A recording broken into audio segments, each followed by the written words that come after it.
monde, bienvenue dans cette nouvelle vidéo. Aujourd'hui je vais m'attaquer à comment affiner ses jambes et malheur si ça c'est pas quelque chose avec quoi j'ai galéré toute ma vie, mais aujourd'hui j'ai trouvé la solution et je vous la partage. Donc on va parler d'exercice, de morpho, on va parler de nutrition, de rétention d'eau, on va tout aborder sur un format hyper court comme ça vous vous ennuyez pas et en plus de ça je vous donne le plus de valeur possible, voilà. Donc si vous kiffez, n'hésitez pas à lâcher un petit like, ça m'aiderait énormément. Et si vous voulez, même vous pouvez vous abonner, étant donné que je parle pas que de ça. J'ai aussi parlé de comment perdre du ventre. Je vous ai partagé ma transformation physique où j'ai perdu 20 kilos. Je vous explique comment j'ai fait ça. Et voilà quoi. Donc on va se lancer dans la vidéo tout de suite avec la morphologie. Et ça, c'est un petit secret de l'industrie du fitness. J'ai l'impression qu'on n'en parle pas du tout. Et moi, je m'en suis rendu compte... bah la dure, hein, on va pas se mentir, c'est que la morphologie et la génétique ont énormément d'impact dans notre perte de poids. Alors, vous avez déjà dû remarquer que certaines personnes ont les jambes méga fines, genre ultra méga fines. Et que vous, peut-être, vous avez plus tendance à stocker au niveau des mollets, peut-être que vous avez des plus gros mollets, peut-être que vous avez une culotte de cheval, j'aime pas trop ce terme, mais voilà, que vous prenez plus au niveau des hanches. Voilà, vous voyez que les morphologies sont différentes. Et ça, c'est quelque chose que j'ai pu vraiment analyser lors de ma perte de poids, étant donné que donc, cette perte de poids, je l'ai faite sur environ 2 ans. Et au début, vraiment, mes jambes, je n'arrivais pas à perdre du poids des jambes. C'est-à-dire que moi, je suis une personne qui stocke beaucoup plus au niveau des fesses, des hanches, des cuisses, même des mollets. Honnêtement, je suis juste, voilà, globalement plus une stockeuse du bas que du haut. Et donc, la première année, j'ai perdu du haut, franchement, jusqu'à avoir un ventre sec et tonique, des bras toniques, mais les jambes, rien n'y faisait, j'étais toujours avec cette graisse au niveau des jambes. Jusqu'au jour où j'avais plus forcément de graisse à brûler au niveau du haut du corps, et c'est là où j'ai commencé à voir vraiment un changement drastique au niveau de mes jambes. J'ai commencé à perdre du poids, vraiment perdre de la graisse et voir un réel changement. Et j'étais trop contente.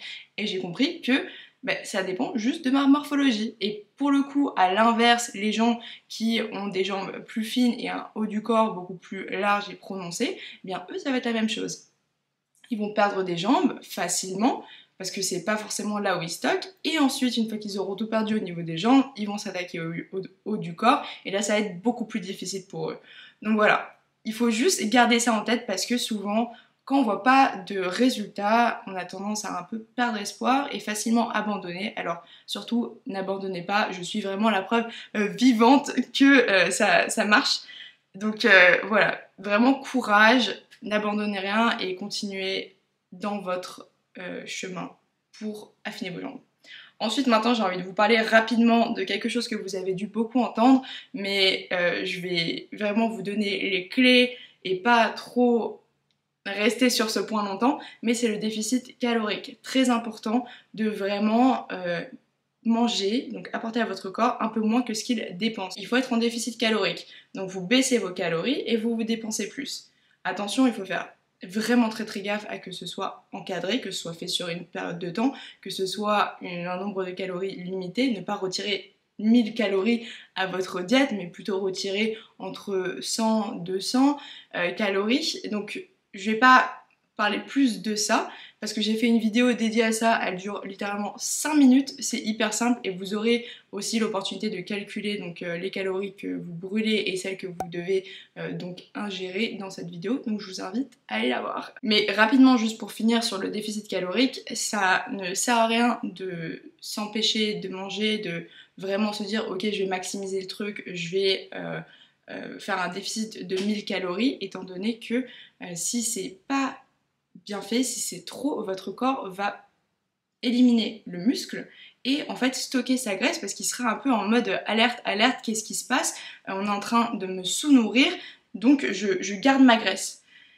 Et ça c'est vraiment pas quelque chose que qui est stratégique dans une perte de poids, et je vous dis ça parce que moi j'ai 100% fait l'erreur, hein. Franchement moi les régimes ça me connaît, ça m'a connu toute ma vie jusqu'à là quelques années où j'ai commencé à comprendre que voilà il faut travailler avec son corps et pas contre son corps, donc voilà, faites hyper attention parce que ça peut vraiment être catastrophique un déficit calorique, vraiment j'insiste là-dessus. Donc maintenant qu'on a parlé des bases, on va parler des exercices et de vraiment ce que vous pouvez faire pour perdre du poids au niveau des jambes, vous affiner les jambes et avoir des jolies gambettes. Premièrement, vous ne pouvez pas cibler votre perte de gras.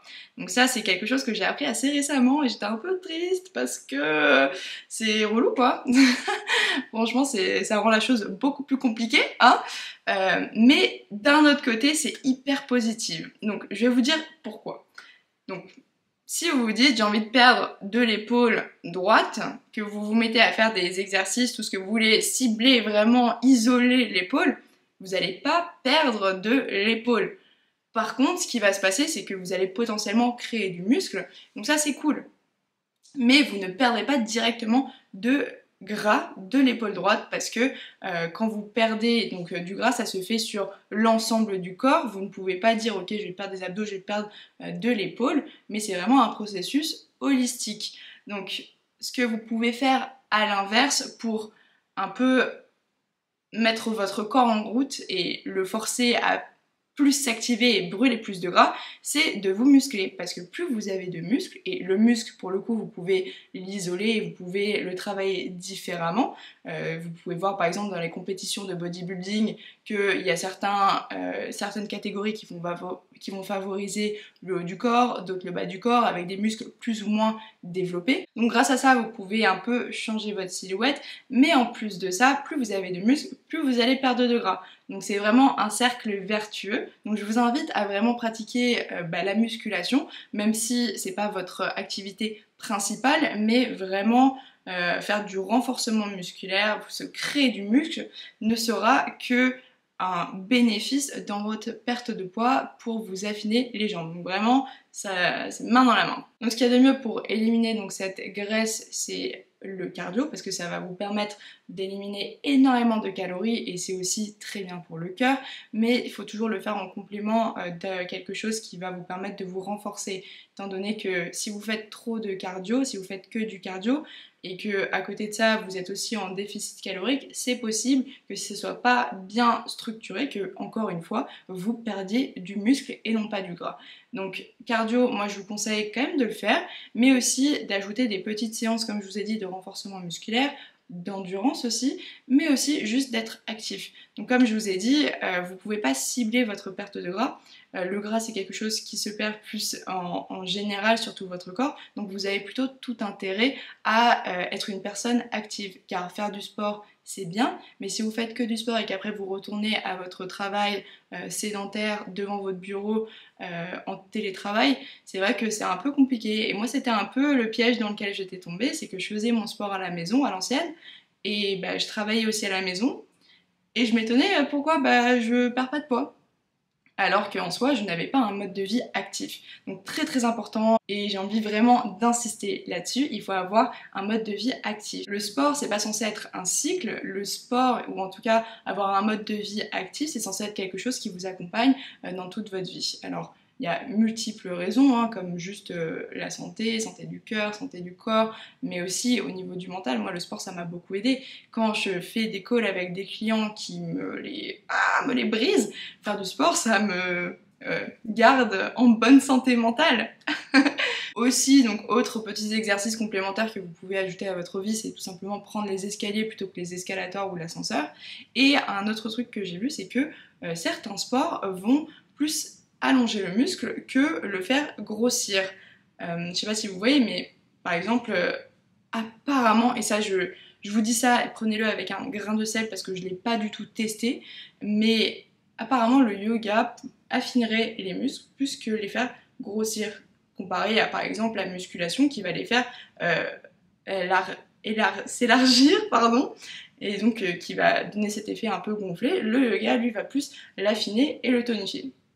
Voilà, à essayer si vous avez essayé, si vous avez eu des résultats, dites-moi en commentaire, c'est hyper intéressant, j'en ai aucune idée, mais je le dis parce que je l'ai lu sur The Internet et je me dis, on sait jamais, hein, peut-être que c'est vrai, peut-être que c'est pas vrai, mais voilà, au moins c'est dit. Enfin, je vais finir avec quelques petits conseils. Donc on va commencer par l'aspect gonflé des jambes, parce que certaines personnes sont peut-être pas autant en mode stockage de graisse que d'autres, mais la jambe peut quand même avoir un air gonflé à cause de multiples raisons.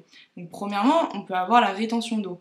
Donc vous pouvez déjà commencer par un peu retirer le sel de votre alimentation, ça donnera un aspect beaucoup moins gonflé à vos jambes. Après, il y a plein d'autres raisons, par exemple, porter des pantalons trop serrés aussi peut limiter la circulation dans vos jambes et encore donner cet effet gonflé. Ensuite, évidemment, avoir une alimentation équilibrée. Donc pour vous former du muscle, il faut le nourrir et pour le nourrir, il faut manger des protéines. Donc protéines animales, végétales, vous pouvez aussi prendre des suppléments si par exemple vous ne mangez pas suffisamment de protéines par jour, mais après il ne faut pas en abuser évidemment. Il faut aussi donc que ce soit équilibré, hein, donc avec les macros, donc il y a des protéines, des lipides et des glucides. Ça ne sert à rien de couper les glucides, ça c'est si vous faites des choses comme ça, vaut mieux prendre rendez-vous avec un professionnel et vraiment faire ça de manière encadrée parce que ouais, c'est pas encore une fois, il faut pas voir ça comme un truc à court terme, il faut voir ça comme le chemin d'une vie et juste garder quelque chose de stable quoi. Donc pas faire ça dans la précipitation. Et enfin, dormez bien parce que le sommeil c'est la clé, vous avez besoin de repos, ne vous surentraînez pas et faites ça sur le long terme. C'est beaucoup plus fun que sur le court terme, il y a beaucoup moins de stress et il y a beaucoup plus d'appréciation dans le process en fait, il faut apprendre à aimer le sport. Donc voilà, j'espère que cette vidéo vous aura été utile et dites-moi en commentaire si vous avez d'autres conseils, d'autres retours d'expérience et on se dit à la prochaine fois. Bye!